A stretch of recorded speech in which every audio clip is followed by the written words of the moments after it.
سڵاو ئازیزان، ئەم کاتتان باش لە هەر جێگەیەکن هیوای ساغ و سەلامەتی و لەش ساغی هەموو لایەکتانمە. ئەزیزان و خۆشەویستان، بە خۆشحاڵی و ئەم ڕۆژ بە یەک گەشتینەوە بۆ پێشکەشکردنی یەکێک لە بەرنامەکانی تری کەناڵی ئالتەرناتیڤی شوورایی. بابەتی ئەم جارەمانگە بەلامانەوە گرینگە قسەباسی لەسەر بکەین دەرئەنجامەکانی ناڕەزایەتەکانی ئەم دوانەی ئێرانە. دیارە بۆم بابەتەش ئێمە میوانداری زۆر بەڕێز هاوڕێی ئازیز و خۆشەویستمان کردووە، ئەویش بەڕێز هاوڕێ حەسەن ڕەحمان پەنا، ئەندامی کۆمیتەی ناوەندی کۆمەڵا ڕێکخراوی کوردستانی حیزبی کۆمونیستی ئێران. هاوڕێگیان بەخێربێ سەرچاومان بۆ قبوڵکردنی میوانداری بەرنامەکەمان. هاوڕێجان، وەک خۆ دەزانن ئێران لە ماوەی چەند ڕۆژێکە لە تەواوی بەشێکی زۆر لە شارەکانی ئێران دەستی بە ناڕەزایەتی جەماوەری کردووە. دیارە وەکووە بیندرێت لە خودی ناڕەزایەتەکان لە تاران یاخود لە چەند شوێنێکی سەرەتایەکی بچووک ڕوویدا لەسەرەوەی پێی بترێ بازاڕیان بۆی کە گرانبوونی مەسەلەن گۆڕانکاریکردن لە نرخی دراوی تمەنەوە بوو یاخود جۆرێک لە هەڵاوسانەکە بوو. دواتر بینیمان ئێستا سەرۆک کۆماری ئێران دیارە دوایی قسەی ئەوە بووە ئەڵێ بەڵێ ناڕەزایەتی هەیە، خەڵقەقێتی ناڕەزایەتی دەڕێمە کەم و کوڕیمان هەیە لێرەدا، و لێدوانی خامەنەیژەوەی قسەش کەشەکە ئەڵێ ئێمە گوێ لە بازاریان نەگرینەوانەی ناڕازین، بەڵام ئێمە قسە لەگەڵ ئاژاوەچیان ناکەین. جام پێم خۆشە ئەم لەسەر ئەم باسانەی مە قسە بکەین، سەرنجی بەڕێز لەو بارەیەوە هەبێت، دواتر ئێمە دێنە سەر دەرئەنجامەکانی ئەمانە. لە هەمان واقعێشیشدا ترەمپیش لە ماوەیدا جۆرێک ئینزارێکی ئێرانی کردو بەوەی دەڵێ ئەگەر بێت و توندوتیژی بکاری توندوتیژی دی ئینسانی بەرامبەر خەڵکی ناڕازی بکەی ئەمە لێت قبوڵ ناکەین. ئەمانە دیارە ئێمە پرسیاری تایبەتمان دەبێت لەسەر ئەم بابەتە، دیارە هەرێکە و پرسیاری تایبەتی خۆی دەگرێت، بەڵام پێم خۆشە زیاتر لەسەر ئەوە بچین لەسەر باسەکە ئایا بەڕاستی ناڕەزایەتیەکان تەنها ئەوەی ئەگەر ئەوەی لە شاری تاران ئەوەی سەرەتا ڕوویدا ئەوەی ئەمەی ناڕەزایەتی نێو بازاڕ و کار و کاسبیەکان ڕوویدا، یاخود کۆی سیستەمی ئیسلامی جمهوری ئیسلامی ئێران گەنیوە و ڕزیوە بەرەو داڕوخان ڕۆیشتووە و پێویستە سەرجەمەم سیستەمە بگۆڕدە لە ڕێی شۆڕشی جەماوەری خەڵکەوە ئاڵگۆڕی شەی لە کۆمەڵگەدەن. فەرموو هاوڕێ. سڵاو ڕێز بۆ ئێوە، بۆ بینەران و بیسەرانتان، سپاسیش بۆ ئەم بانکێشتە. ئەوەی ڕاستی بێت ئەم خەبات و ناڕەزایەتیانەی کە ئەمڕۆ پاینایە نۆمین ڕۆژی خۆی، تا ئێستا زیاتر لە 60-70 دانە شاری گەورە و چکۆڵەی گرتووەتەوە، لە 150 شوێنی جۆرا و جۆر خەبات و ناڕەزایەتیەکان بووە. بەداخەوە 17-18 کەس لە خۆپیشاندەران بە گولەی ڕاستەوخۆی سەرکوتکەرانی کۆماری ئیسلامی گیانیان بەخت کردووە و بوونەتە قوربانی دەستی ئەو تاوانبارانە. شکلی جۆرا و جۆری ئەم خەبات و ناڕەزایەتیە لە مانگرتنەوە، لە مزاهرەی ئێواران و شەوانە بەرەو تاریکی کە ئەوەیش هۆکاری خۆی هەیە، تا ئێستا درێژەی بووە. ئەمە لە ڕاستیدا هەورە تریشقەیەک لە ئاسمانێکی ساوی بێهەور نەبوو، بەڵکو ئەمانە هۆکاری هەیە. هۆکارەکەیشی لە ڕاستیدا تەنها ئەوە نییە کە مەسەلەی گرانی و هەژاری و داڕمانی ئابووری ئێران و بێ ئەرزشبوونی دراوی ئێرانی، بەڵکو لە واقعدا بۆ ئەو بنبەستە دەگەڕێتەوە کە کۆماری ئیسلامی تووشی بووە. کۆماری ئیسلامی کە ئێستا ئێمە لە ساڵوەگەڕی ڕاپەڕینی 57 شاین، لە ڕاستیدا لە ساڵی 57 تا لەلایەن ئیمپریالیستەکانەوە بە هاوکاری یەکتر ئاڵمان و بریتانیا و فەڕەنسا و ئەمریکا هێنایەنە سەر کار بۆ ئەوەی کە دەسەڵاتی پاشایەتی کە بەرەو ڕووخان و بەرەو نەمان دەڕۆیشت بەهۆی ئەو ئاخێزە جەماوەریە شۆڕش گێڕانەیەوە کەلێنێک دروست نەبێت. و ئەو کاترسیان لە بلۆکی شەرق و لە شۆڕەوی بوو کە دەستی ئەوان نەگاتە ناو ئێران و ئەوە ئەم دەسەڵاتە سەرەڕۆ عەسکەری ئاینیان هێنا کە پیان وابوو ئەمە بە قەولی خۆیان بەری ئەو زێدەڕەویانەی شۆرەوی ئەوە دەگرێت بەڵام لەو کاتەوە کۆماری ئیسلامی هاتووەتە سەرکار بە داپلۆسین بە کوشتن بە بڕین و هەروەها بە قەیران دوای قەیران نانەوە شەڕی 8 ساڵی ئێران و عێراق ڕاستە سەدام حوسێن دەستی پێکرد بەڵام درێژە دەرەکەی کۆماری ئیسلامی بوو بە ڕووداوەکانی دواتری تا ئێرە کە هاتووە ئەم دەسەڵاتە بەردەوام لەگەڵ قەیران بەرەو ڕوو بووە و قەیرانێکی بە قەیرانێکی دیکە جواب داوەتەوە ئەوەی کە ئەو ڕۆکە لە ئێرانە دەگوزەرێ لە ڕاستیدا یەکێکە لە قەیرانەکان و بە باوەڕی من یەکێ لە مەرگهێنەرترین قەیرانەکانە بۆ کۆماری ئیسلامی ئەویش ئەوەیە کە ئەگەر جاران مثلەن لە هەشتاهەشتی ئێرانیە مزاهرەی گەورە کرا دەنگی من کووە ڕەئیە من کوو و پیان وابوو میرحسێنی موسەوی دەنگەکەی دزراوە لەلایەن ئەحمەدی نژاد و باندی خامنەی و ئەوانەوە ئێستا خەڵک ناڵێ ڕەئی من کوو لە زۆر یەک لەو ئاخرین هەموو دەنگدانەکانیشانە کەمترین دەنگیان پێداون یا ناڕزایەتی ساڵی 96 ئێرانی دووبارە ناڕزایەتی 98 تاکو نێشۆڕەشی ژینە بۆیە ئەم ڕاپەڕینەی ئێستا لە ڕاستیدا لە درێژەی ئەو مەجموعە ڕاپەڕینانەیە دەبێ ببینینەوە لە ناڕزایەتی بەردەوامی کۆمەلگای ئێران لە بزوتنەوەی کرێکاری بزوتنەوەی ژنان خەباتی گەنجان خەباتی مامۆستایان و معلمان و ناڕازیان هەمووی ئەوانە پەنگی خواردوەتەوە و ئەمڕۆ ئەم ناڕزایەتیەی کە لە بازاڕی تارانەوە دەستی پێکرد بە معنایەک شتی تازە بوو بۆچی بۆ ئەوەی کە یەکەم جار بوو بازاڕی تاران کە بە خەولی خامنەییش ئەوان سەر بە جمهوری ئیسلامی بوون ئەوان تەرەفداری شۆڕش بوون ئەوان ئابووریان بوژاندووەتەوە ئەو جێگایی کە پێگەی ئەسلی کۆماری ئیسلامیە ئەم سەفەرە ئەم ناڕزایەتیانە لەم پێگە ئەسلیەوە دەستی پێکردووە و بەڵام ئەمە تەنها بە بازار نەمایەوە هەموو بەشەکانی جۆراوجۆری کۆمەلگای ئێرانی گرتوێتەوە ئێوە تماشا بکەن ڕۆژانە ئەو ڕاگەیاندنانەی کە دەدرێن ئەو ناڕزایەتیانەی کە دەکرێن ئەو جۆشان و خۆشانی کە لەسەر شەقامەکان هەیە هەموو ئەوەمان پێ دەڵێن کە ئەم قەیرانە قەیرانێکی یەکلایەنە نییە تەنیا لەنیە دراو ڕووخاوە و تمەنی ئێرانی ئەرزشی نەماوە بەڵکو سیستمەکە لە ناو خۆیدا گەندەڵیەکی کێشاوە هەتا ئێستا بە شوێن خۆیدا کە 46 ساڵە کە ئیتر کۆمەلگای ئێران بە باوەڕی من تەحملی ئەم گەندەڵیەی نەماوە گەندەڵی دەسەڵات گەندەڵی ئابووری گەندەڵی کۆمەڵایەتی گەندەڵی ماڵ خواردن و خەڵک هەژارکردن کوشتاری بێڕەحمانە هێزی نیابەتیەکانی لە ناوچەکە کە هەمویان تقریبن شکستیان خواردووە بە غەیرەس عێراقی لێ دەرکەی کە ئەوانیش خۆیان پاراستوە تاکوون ئێستا لە شەڕ لەگەڵ ئیسرائیلدا هەمووی ئەوانە ئەومان پێ دەڵێ کە ئەمە ئەتوانێت بنبەستی نەهایی کۆماری ئیسلامی بێت و ئەو ناڕزایەتیانەی کە ئێستا دەستی پێکردووە بە باوەڕی من ڕوو لە پەرەسەندنن و خەڵک ئیتر ئەم دەسەڵاتی کۆمەڵێک تاوانبار لە هەر بابەتێکەوە ئەو دەسەڵاتانەیان ناوێ بە دنیای ئەنتەرنێتا لە دنیای کراوەییدا ژن ناچێتەوە ژێر حیجابی ئیسلامی و کۆنە پەرستانەیە کە ئەوان 46 ساڵە بەسەریاندا سەپانوە ئەوی بەردەوام مەقاومەتی کردووە گەنجی ئەمڕۆیی لەگەڵ ئەنتەرنێت و دنیای مەجازی بەرەو ڕووە ناچێتە مزگەوتەکان و نوێژ بکات و عیبادەت بکات و سەر بدا بە 4-5 فەرزەی خوددادا ئەوانەی وەلا ناوە و ئەمانە ئەو بنبەستەیە کە کۆماری ئیسلامی هەم لە بواری دەسەڵات هەم لە بواری ئایدۆلۆژیە و هەم لە بواری کۆمەڵایەتی تووشی بووە و من پێم وابێت ئەم قەیرانە هەتا ئێستەیش ئاڵوگۆڕی دروست کردووە چ ئەوانەی پێشووتریشی ئەلبەتە لەگەڵ بێ بەتایبەت شۆڕشی ژینە ئاڵوگۆڕی دروست کردووە و من پێم وابێ ئەم حرەکەتەی ئەم جارە بە قیمەتی لە گۆڕنانی کۆماری ئیسلامی ومێدەوارم تەواو بێت. بەڵێ هاوڕێکیان پرسیارێکی تر ئەوەیە کە ئێمە دەبینین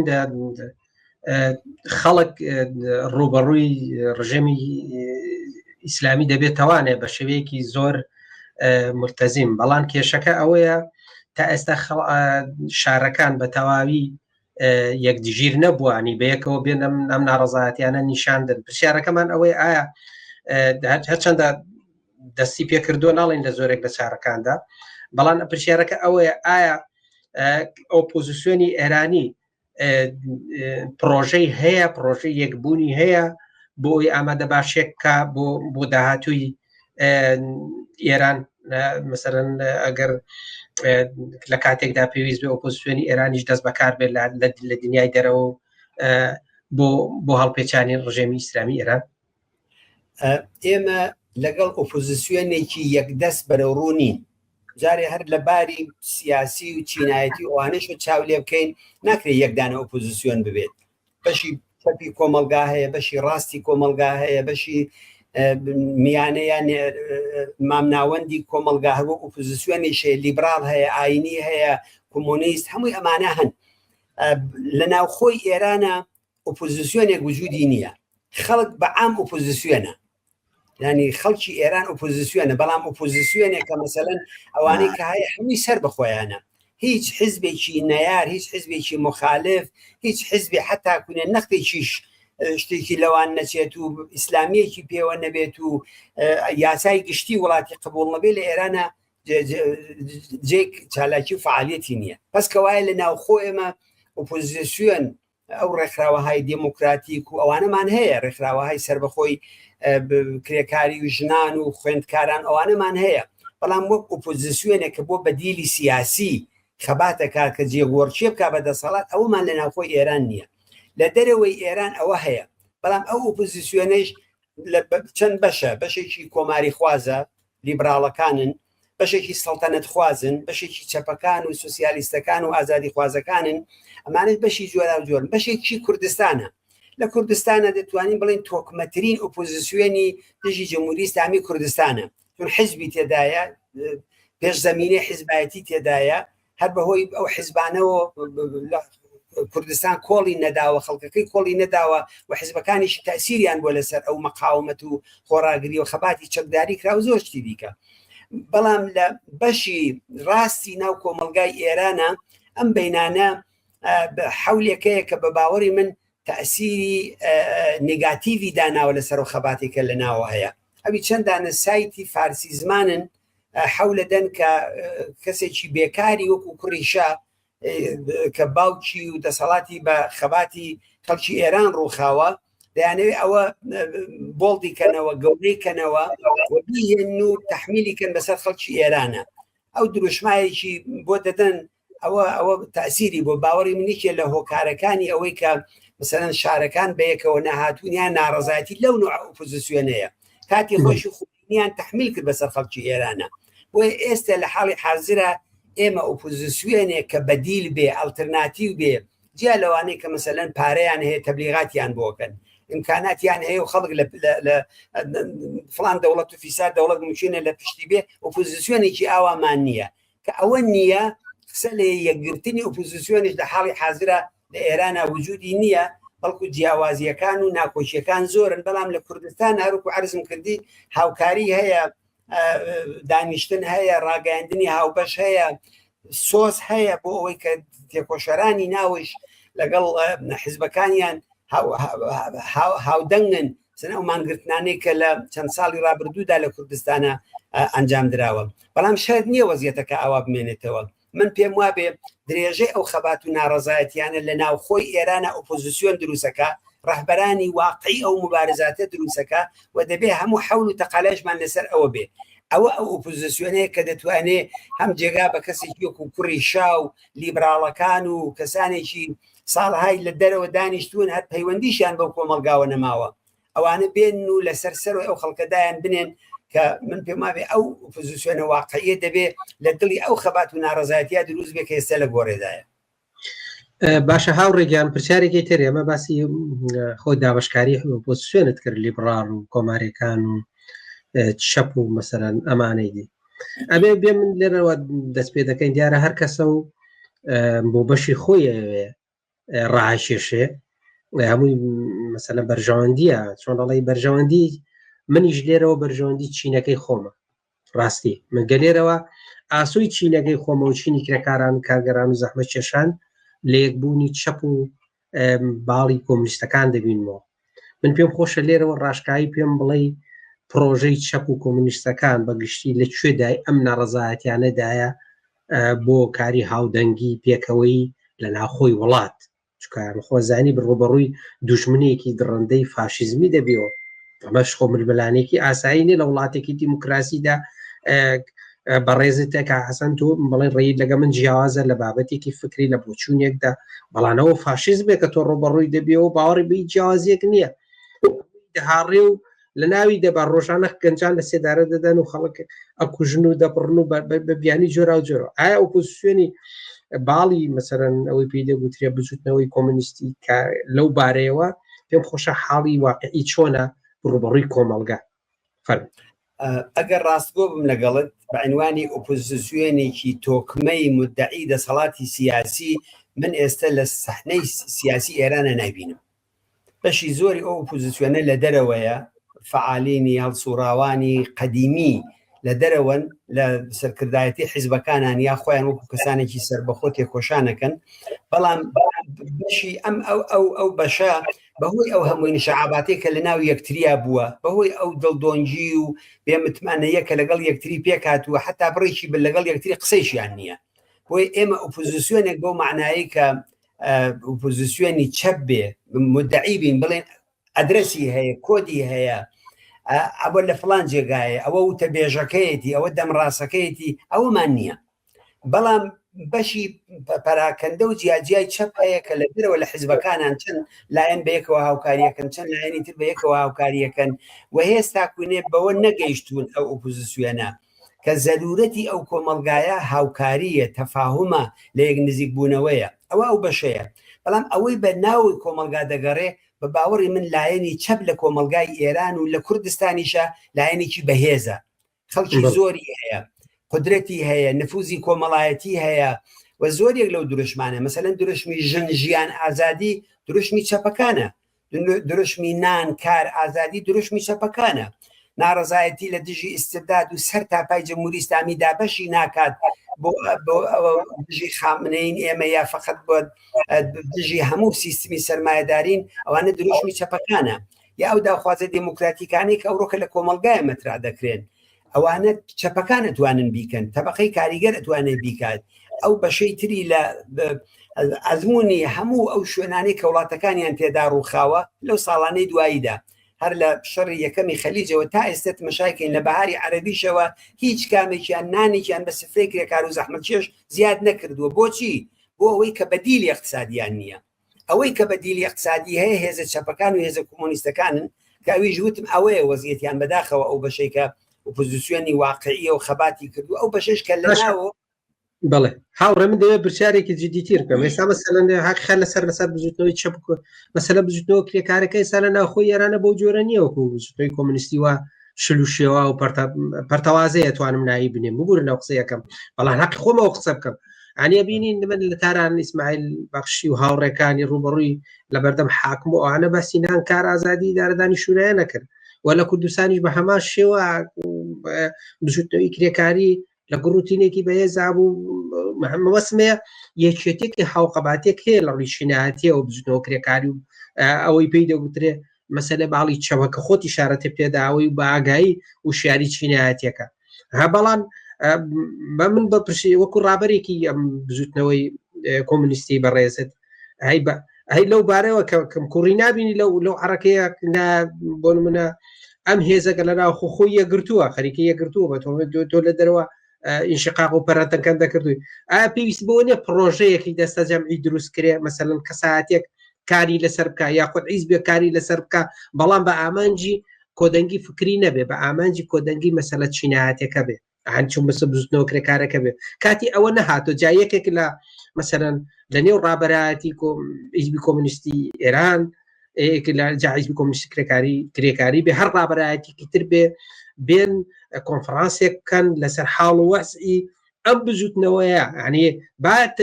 باکەم ڕۆ قسەش لەگەڵ یەک نەکەن با کێشەیەکیشیان نەبێ ئەگەر کێشەیەکی ئەگەر بە هەر جۆرێکی بوو بێ کاتی ئەوە نەهاتوو ئەمانە دەست بۆ یەک بەرم دەست لەگەڵ یەک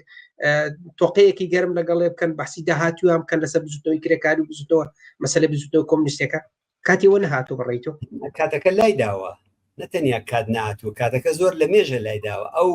وەزیەتەی کە لە 96 کە عرضم کردی ئەو ڕاپەڕینەی کە بوو ئەو ڕاپەڕینەی 98 بزوتنەوەی ژینا هەمووی ئەوانە نەبوونی ئۆپۆزیسیۆنێکی تۆکمەی چەپی رادیکاڵی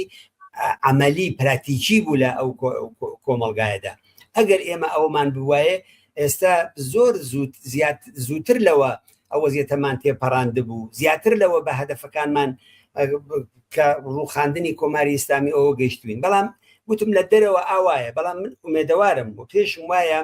زۆر جار بزوتنەوە جەماوەریەکان ڕەهبەرانی ئەم حیزب و ئەو حیزب و کەسایەتیەکان وانە لە یەک نزیکەکەنەوە،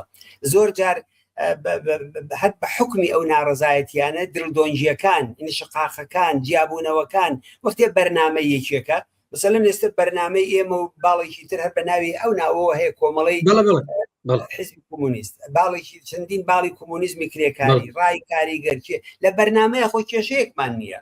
بەشی زۆر یەتوانێت بڵم 90% وەکو یەکە کە دێتە سەر پراتیک و عملەکەیەکە کێشەکان دروستە بێ کە عملیش لە ژوورەکان هاتە دەرەوە، لە کێشمەکێشی سەر کاغەز و ئەوە هاتە دەرەوە چووە سەر مەیدانی واقعی، ئەو کاتە من و هاوڕێ بە یەکەوە لە پەنای یەکە خەباتەکەین، ناتوانێت چون لەگەڵ سەڵتەنە تەڵەبەکە بمخۆ، تۆش ناتوانانی بچی لەگەڵ لیبراڵەکە بی. بنابەرین ئەو شرایطە کۆمەڵایەتی و مبارزاتیە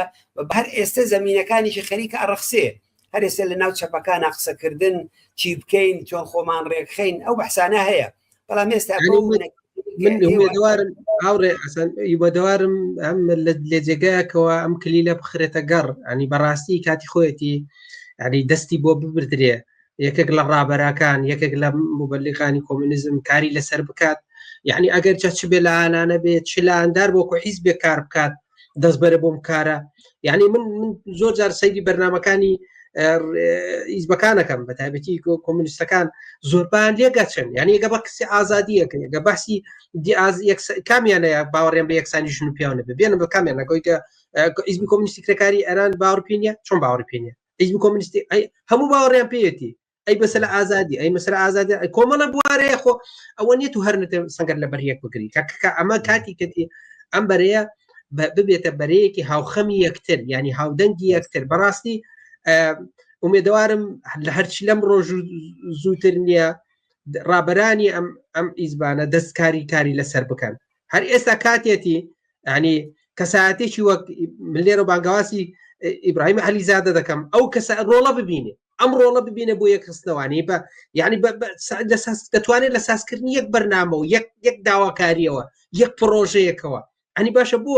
لە دنیادا زۆر جارێک کەساتێک ینی پرۆژەیەک ئەخاتە ڕوو، ینی کۆنفرانسێک ئەبەستێ، ینی گەگەورترین کاریگەری دروست دەکات لەسەر داهاتوو. ئێمە سەیرەکەین ئەوەی جمهوری ئیسلامی ئێران دێڵێ، ئەنی بەڕاستی ئەوەی جمهوری ئیسلامی ئێران دێڵێ لە دژی عەرەکەی ئازادی خوازی پێشکەوت و خوازی خەریکەوە جێبەجێکرێ. ئێمە دەبێ ئەوەی ئێمە لە دژی ئەو کار دەکەین کە ڕوخانی جمهوری ئیسلامی ئێرانە بین ئەو بەرەیە بەهێزکەین، بە تایبەتی بەرەی باڵی چەپ و بەرەی باڵی ڕیتیکاڵی کرێکاری و بزوتەوە کرێکارەکان بین ئەم بەرەیە بەهێزکەین و گەشتاوەکەین. بۆیە من بەڕاستی بانگەوازی سەرجەم هاوڕێیانە دەکەم، ئەگەر هەتا دوێنێ هەر لێ گازندیەکان لێکترە بووە هەمووی وەلاوەنێن بێن لەسەر بزوتنەوە ئەسڵەکە بێن کار بکەن. هەنی لە داهاتوودا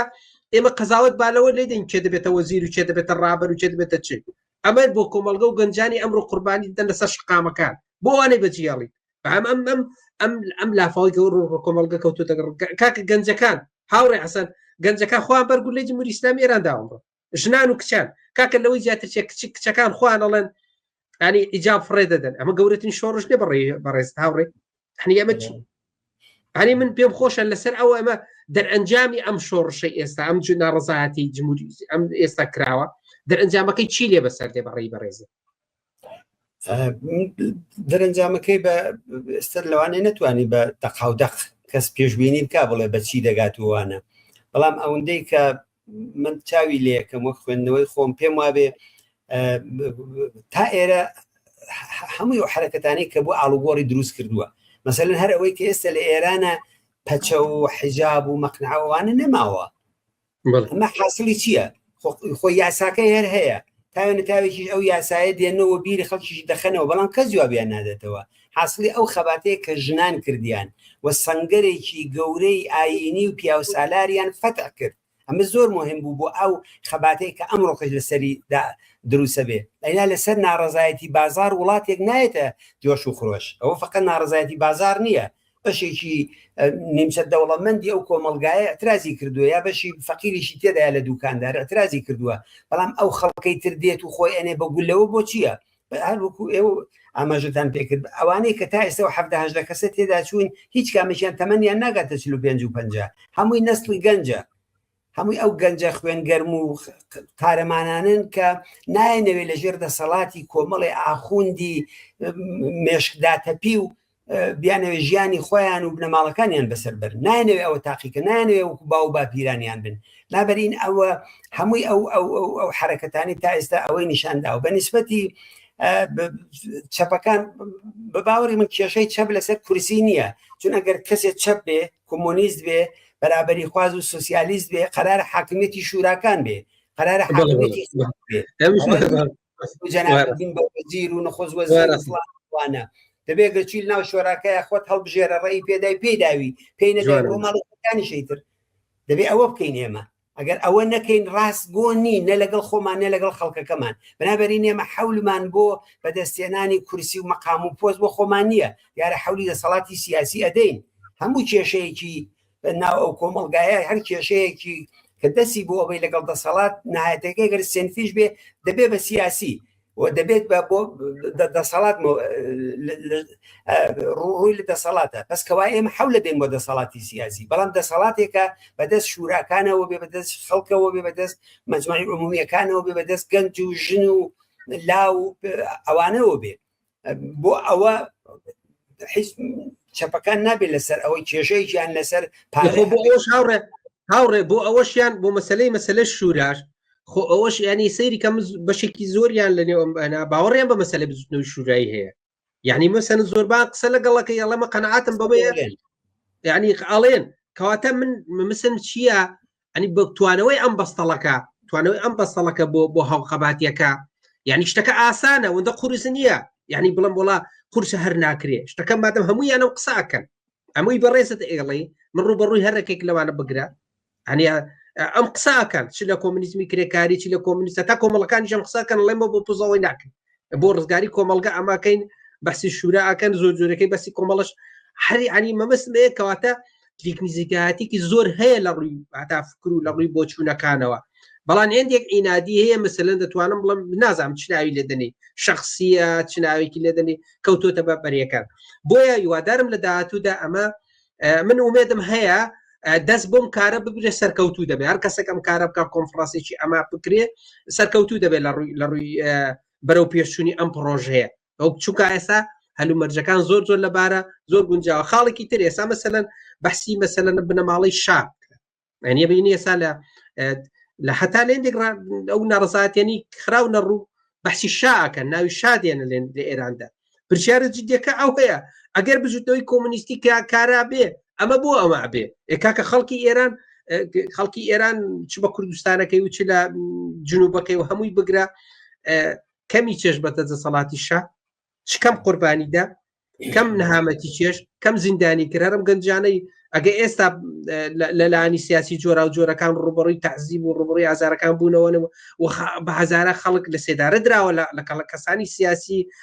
گەنجان و لاوان هەدی ئەمانە هەمووی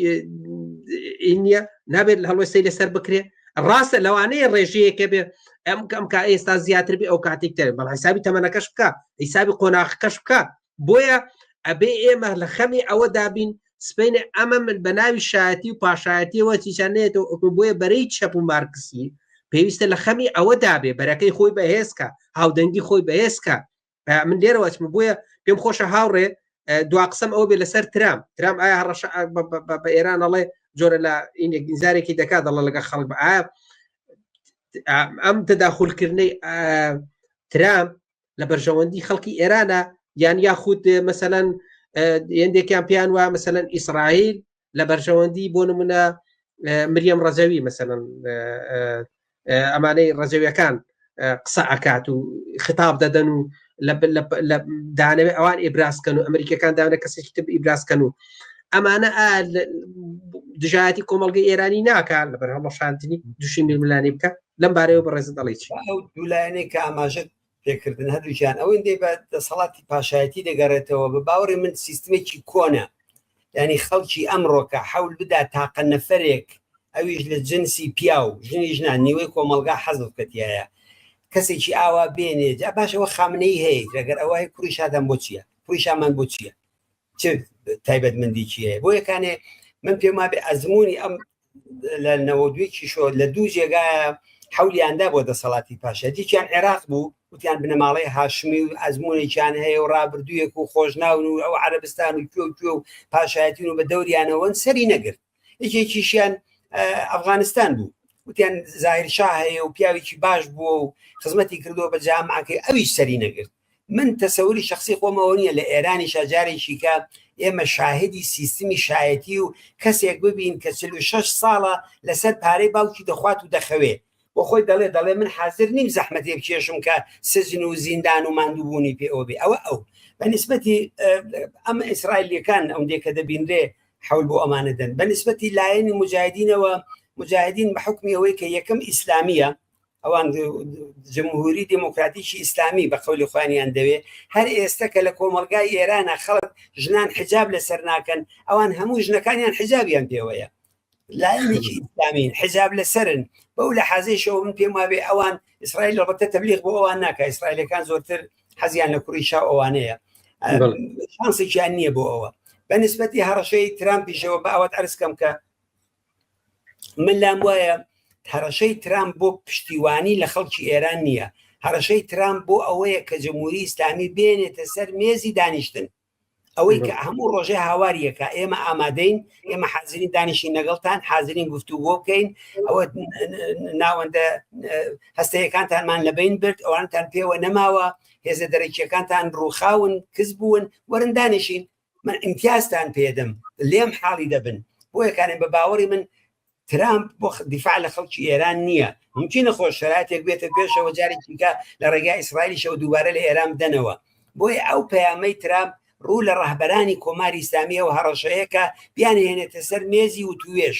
ئێستەشی لەگەڵ بێ پرۆژەی ئەمریکا و وڵاتانی غەربی ڕووخاندنی کۆماری ئیسلامی نییە پرۆژەی ئەوان هێشتنەوەی کۆماری ئیسلامیە و یەکێ لە ڕێگاکانیش کەوت ڕێگا چارە هیچێ لە ڕێگاکان ئەوەیە کە لە ڕێگای ناوخۆی ئێرانەوە جا لە ڕێگای سپای پاسدارانەوە بێ لە ڕێگای ئەرتەشەوە بێ لە ڕێگای ئەم ئیسلاحخوازەکانی لێکەوتوو لە دەسەڵات بێ لە ڕێگای ئەوانەوە کەسانێک یا بەرەیەک دروستکەن کە بتوان ئەمانە ئێرانی پێیدارە بکەن ئەمەش بۆ خۆی مەترسیە وەسەر کۆمەلگای ئێران بۆ یەکانێ کۆمەلگای ئێران سیستمێکی دموکراتیکی دەوێت کۆمەلگایەکە کە حەقی ملەتیەکانی تێدا بدرێ مافی ژنی تێدا بدرێ مافی نەتەوەکانی تیا بدرێ کەمایەتی ئاینیەکان ئێران وڵاتێکی هەمە ڕەنگە هەمە چەشنە ئەو دەسەڵاتی کە لە تارانە متەمەرکز بێ کە هەم سیستمی پاشایەتی ئەوەی دەوێت هەم سیستمی ئیسلامی مجاهدین ئەوەیان دەوێت ئەوە لەگەڵ ئەو ناوەڕۆکە دموکراتیکەی شۆڕشی ژن ژیان ئازادیش نایەتەوە بۆ یەکانێ من دەڵێم ئێمە بۆ ئەوە حەولە دەین و هەموو هێزە چەپەکان و ئازادی خوازەکان و سوسیالیستەکانیش بۆ ئەوە حەولە دەن و ئەوە بۆ خۆی یەکێک لە ئالتەرناتیڤهای موجودە هەروەکو دەڵێن باڵی ترام ئەمریکەکان زیاتر مەبەستیان بازرگانی کردن وەکو کارێک دەستکەوتی مادی بەکاردێن ئێران بۆی قاڵ مادی سەرمایە بکەن ینی لە هەمیشە سەرمایهداری کاتێک دەیەوێت خۆنیوە کاتەوە بە جۆرێک لە جۆرەکان یعنی لە قەیران نەجاتی بێت ئێستا ئەمریکا خۆ دەزانی لە قەیرانێکی گەورەی اقتصادیدا پارەیەکی زۆر قەرزدارە ئەمریکا ئەوکو حکومەتی ئەمریکا و ئێستا لە بۆیە شێریش کردە سەر بەنزویلا و ئەمانە ڕەبتی بەیەکەوە هەیە یعنی جامە بەس ئەنی بە کوردەکەی بەڕێز دەڵێ ئەمە جۆرێکە لە بازرگانیکردن بۆ ڕۆژ ئەوەی دەیەوێت لەگەڵ ئێران لە برژەوەندی خۆی بقۆزێتەوانێ دەنا ئیسرائیلیش و ئەمریکاشی چی نانێ جمهوری ئیسلامی ئێران بڕوا دەبێت دانێگە کاتێکە ڕووی دەسەڵاتێک بێ سەر بەخوان لە خوانەوە نزیکتر بێ ئەمە ئاینە بۆگەر قسێک عاشقی پارە و نەوتە ڤێنزوێلایش ئەوەیشی کە پەلاماریشی بردە سەر ڤێنزوێلا و خۆ ئێمە قەت پشتیوانیمان لە سیستمی ڤێنزوێلایی نەکردووە بە عنوانی ئەوە کەسانێکی دژە سوسیالیستەکانن ئەوانە بە ناوی سوسیالیست و ئەوە ناوە بن گەورەترین هەڵی ئەوانیش ئەوە بوو کە لەگەڵ کۆماری ئیسلامیە هاوجەهەت و بەشێک بوون لە ئەو سیستمە پیانوا بەوە دژە ئەمپریالیستیە بۆی ئەوەی کە ترامپ کردی لەوێ لە ڕاستیدا لەسەر دوو مەسئلە بوو یەکەم ئەوەی کە نەوت ترامپ عاشقی نەوتە هەر بە بۆنەکەشی سەرمەستە بێت ناوەکەیشی پێخۆش و عاشقیەتی بۆ چگا بەوە ڤێنزوئێلا گەورەترین سەرچاوەی نەوتی دنیای هەیە بردننی نەوت لە ڕۆژهەڵاتی ناوەڕاستەوە بۆ ئەمریکا بە خەرجێکی زۆر و بە گرانبوونی نەوت و ئەوانە لە پەنای دەستی خۆیان کە وتی ئێمە ئەم وڵاتە ئیداراکەین ئیدارەی ئەو وڵاتە بە چیەکە ئیدارەی وڵاتە خۆبەوە ناکە بڵێ ئەوە دموکراسیتان بۆ دێنین و مافی مرۆڤ و چی باسی ئەوانە هەر نەکرا لە هەمووی ڕووداوانەیە ئیدارەی ئەو وڵاتە بۆ نەوتەکەیەکە هەروەکو لە سووریەیشە ئەوە دەکات لە 2011 تاکوون ئێستا مەسئلەی ئەو نەوتەکەیەتی دووهەمیشی ئەوەی ڕەقیبەکەیەتی ڕەقیبە ئەسلیەکانی ئەویش لەوێ سین و رووسیەن لە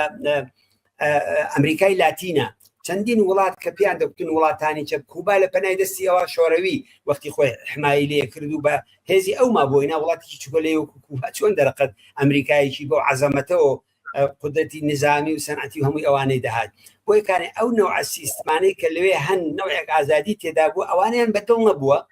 و لە بەرابەری ڕەقیبەکانیشیا چین خەریک بوو لەوێ جێپێ پێیا کرد ڕووس خەریک بوو لەوێ بە چەخ و چۆڵ و ئیمکاناتەوە دەوڵەتهایەکی پشتیوانیە کرد ئەوان ئەو دوو هەدەفەی هەیە ئەینا مەسەلەی ئەو مادۆڕۆژ ئەگەر کەڵەوە کێشی لەگەڵ نەکردایەت و هێندە شتی لێ قبول کردایەتن بۆ ئەویش وەکو وڵاتەکانی تروا بوو کێشەی ئەوتویان لەگەڵ ئەویش نەبوو بۆیە ئەوەی کە قاچاقچی سلاحە و چەک و چۆڵە و مخدراتە لە هیچ جێگایەکەوە ثابت نەکراوە مناڵم نییە نەزانم فقط ئەمریکا ئیدعاکەی دەکات بەڵام ئەوەی کە ئەمریکا کردی ئەوەی ژێرپێنانی هەموو قانونێکی بینەلملەلی بوو بێەوەی کە من هیچ سۆزێکم بۆ مادۆرا بێت هیچ سۆزێکم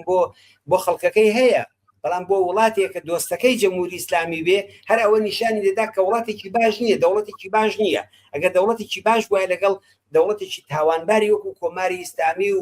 بەرەی مەقاوم و ئەوانە نەدەبوو لەگەڵ ئەو نوع دەوڵەتانە ئەوە نیشانی دەدا کە چه دەوڵەتێکە بەڵام ئەوەی ترامپ لە واقعدا نەبۆ دموکراسی دەبا بۆ ئەوێ بێشی بینینەوە ئەگەر ئەمریکا دەسەڵاتدارەتی لەوێ بکە ساڵێکی پێ ناچێ بزانە هەم شەڕی ناوخۆ دروستە بێت لە وڵاتە هەم تاڵان و بڕۆی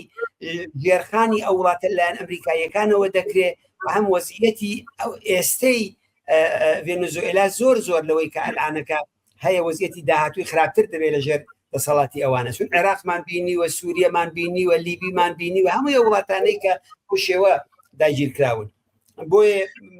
ئەبێ ئەوە ببینین ینی ئەو هەدەفە ببینین کە ئەمریکا بە عنوانی زلهێزێک کە یاسای گشتی ئەخاتە ژێرپای کە قانونی بینەلملەلیەک نامێنێ قانونی جەنگەڵی تر کام بە دەسەڵاتدارێت بێ ئەوەی کە فەقیر و زەعیفە ئەبێ ملی پانکاتەوە ئەوە دەکات بەو لە حەزەوەیەکە پێم وابێ ئەوە قابلی دفاع نییە لە هەمان کاتیشە کە هیچ حەزێکیش مادۆرۆ و لە سیستمەکەی و لە دەسەڵات نییە ئەویشمان هاوڕێ دوا پرسیارم ئەوەیە داهاتووی ئێران بەرەو کوێ ئاراستە ئادەکریان بەرەو کوێ ملدەنێ لە ئادای ئەم ناڕەزایەتیانە جمهوری ئیسلامی ئێران دەڕوخی یاخود لاوازە بێت ینی سەر و سۆرایی دەکاتە چی و گۆی تۆی ڕوانینەکە ینی زەنەرەن لە ناخۆی وڵاتەوە هەیە ئەم چۆنەڵی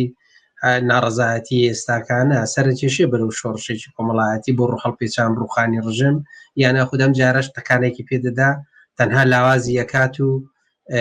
ڕایەگرێت ینی پاشەکشەی پێدەکا بەڵام نایڕوخێنێ لەو بارەوە بەڕێز دەڵی چێکە قسێک وڵا پێشتریش ئەرزم کردی کە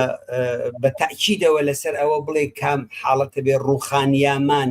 زەعیف بوون یا بەهێز بوون ئەوە سەختە شتی وا بڵێ بەڵام تا ئێستای جەمهوری ئیسلامی زەعیف بووە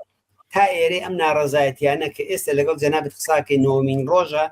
تا ئێستا تا ئەم لەحزەیە جمهوری ئیسلامی زەعیف کردووە جمهوری ئیسلامی لە بیرۆڕای جیهانیدا منفورتر کردووە لە ناوخۆی کۆمەڵگای ئێرانە بێئتبارتری کردووە هەلومەرجی سیاسی ئێرانی بەرەو هەڵدێرێک بردووە کە ڕئیس جمهورەکەی دەڵێ ئاخر ئێمە تاکەی بڵێن ئەمە هەمووی ئەم گەندەڵیە ئێمە ئەمریکایە ئێمە بۆ خۆمان گەندەڵین خەڵکی ئێران گەندەڵیان ناوێت خامنەی بۆ خۆی دەڵێت کە خامنەیە کە جاران شمشێری لە ئاسمان دەسووی و کەس دەرەقەتی نەداهات بە قسەی خۆی و شش دانە